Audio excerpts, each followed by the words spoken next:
Jo em dic Marta Ferrés, treballo d'educadora social i vaig de número 2 de la llista.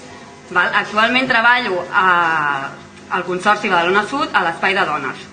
La meva formació està bàsicament centrada en la temàtica de gènere. Llavors participo en bastants associacions de la ciutat, com el Casal, l'Assemblea de Dones Tres Voltes Rebel, els Diables de Badalona, i també soc sòcia de l'associació Cada Dona de Barcelona. Us explicaré una mica, per si no ho sabeu, que crec que sí, però bueno, què és la CUP. Les candidatures d'Unitat Popular són candidatures independentistes i d'esquerres dels països catalans, que des de l'àmbit local treballem per bastir un país més lliure i més just. Entenem que la política local és l'àmbit més proper a la ciutadania i, per tant, la construcció nacional també s'ha de fer des dels ajuntaments.